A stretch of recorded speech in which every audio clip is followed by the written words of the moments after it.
What if the biggest signal was never in the sightings themselves?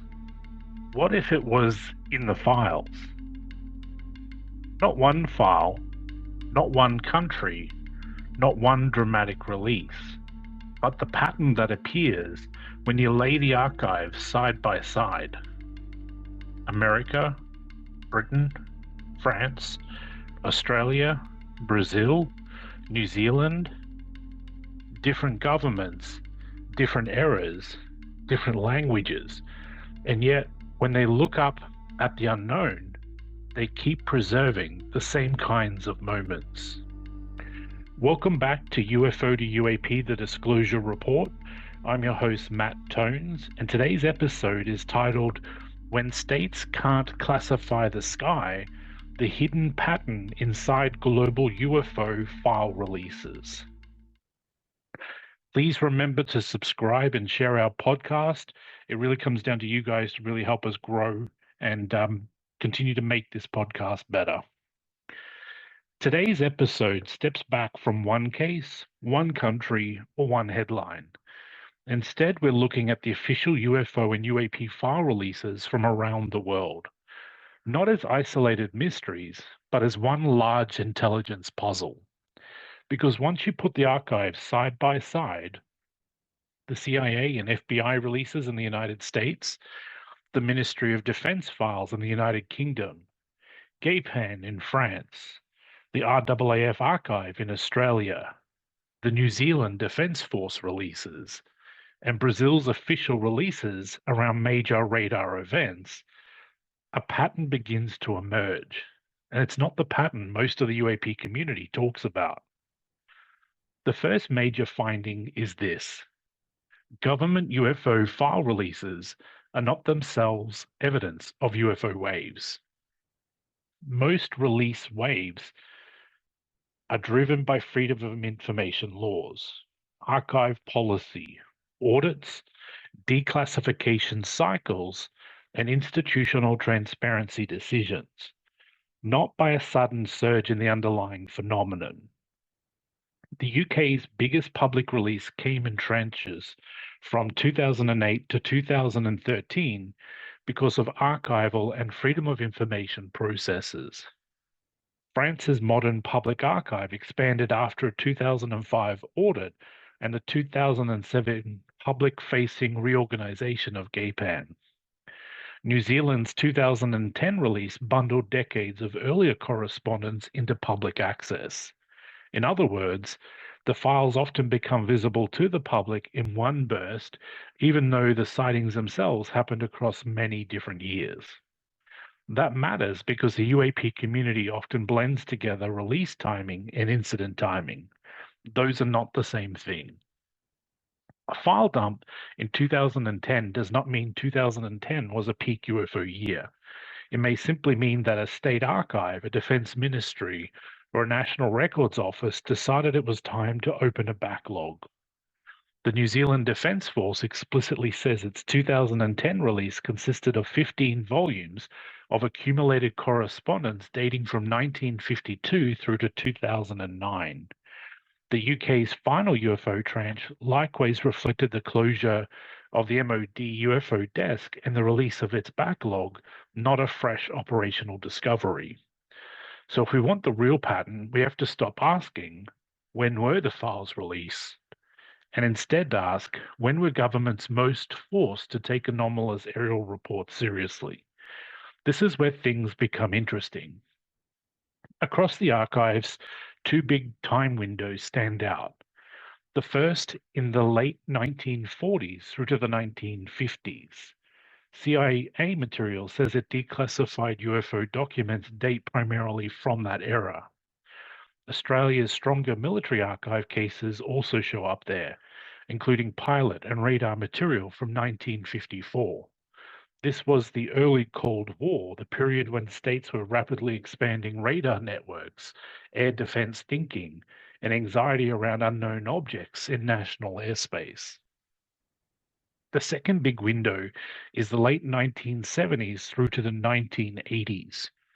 France's official program began in 1977. The UK's archive later identified 1978 as a major benchmark year for reporting. Australia's Valentic era and radar area files sit in this same period. Brazil's official UFO night took place in 1986, involving multiple witnesses, multiple radars, and fighters scrambles across 4 states. This second wave lines up with a world that had more mature radar systems, more civil aviation, more media reach, and still high geopolitical sensitivity. That gives us the first intelligence takeaway of the episode. The strongest global alignment is not a neat extraterrestrial schedule. It is an alignment between anomalous reports and periods when states were under pressure to monitor the sky more aggressively. Now let's talk about place, because the location pattern may be even more important than the date pattern. When you compare the official archives, the same environments keep coming back. Military pilots, radar networks, airports and controlled airspace, weapons ranges, nuclear risk or strategic zones, coastal or air defense corridors. France gives us one of the most useful official analytical clues. A GEIPAN-linked spatial analysis found significant association between unexplained cases and factors including population density, airports, contaminated land, and factories with nuclear risk. That does not prove a non-human origin, but it does strongly suggest that unexplained official cases are not evenly scattered at random. They cluster around places where humans watch the sky intensely and where anomalous objects would matter most if real. Australia fits that same pattern perfectly. Its better-known archive cases repeatedly sit near weapons testing at Woomera or Maralinga, radar contacts, military pilot observations, and airport-linked aerospace. Brazil's 1986 event fits the same model again. The key reason it survives in official memory is not just that people saw lights, but that Brazilian air defense radars detected them and fighter jets were launched to intercept. This is the second big intelligence takeaway. The official global archive is less about where aliens like to appear and more about where states are less or least willing to tolerate ambiguity. Now we get to another major blind spot in the community.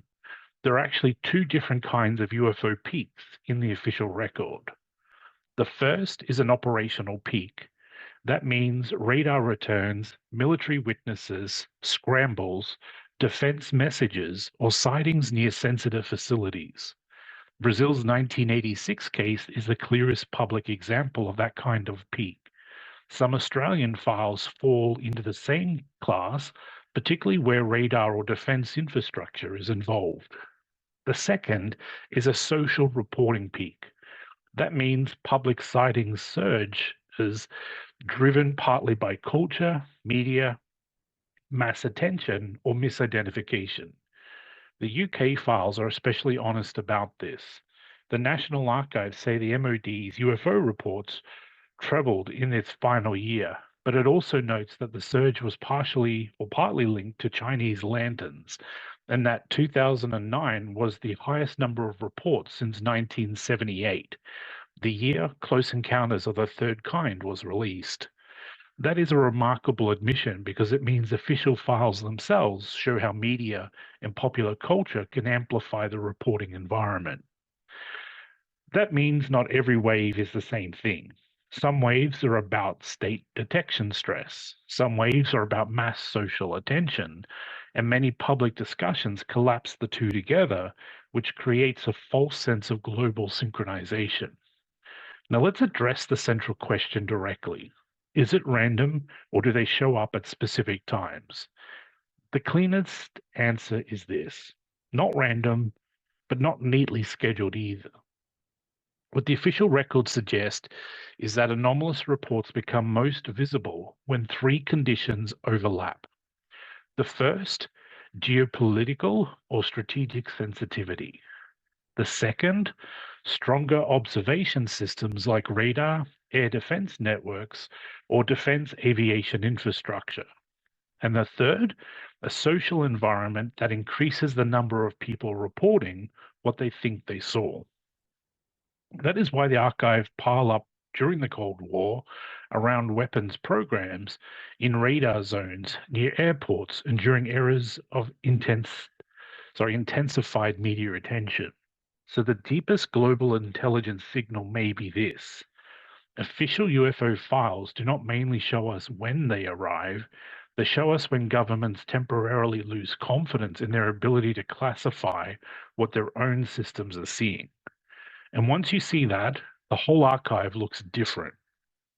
The United States is not just storing mystery reports, it is storing Cold War uncertainty. The UK is not just releasing sightings, it is documenting the intersection of defense bureaucracy, and public obsession. France is not just cataloging anomalies, it is running one of the most structured civil scientific UAP systems in the world. Australia is not just preserving weird stories, it's preserving a record of how a military treated unusual aerial sightings as a risk management problem. Brazil is not just recounting folklore, it is preserving one of the clearest public examples of radar backed national air defense responses to unknown tracks. So, if I had to reduce this episode to one line, it would be this. When states can't classify the sky, the event survives in the archive. Not every archive case is extraordinary, not every release is meaningful, not every spike is real in the same way. But across countries and decades, the same pattern remains. The most important files cluster where observation, strategy, and uncertainty collide. This has been UFO to UAP, the Disclosure Report. I'm Matt Tones. Thanks for listening. Please follow or subscribe. And don't forget to tell your mum about our podcast.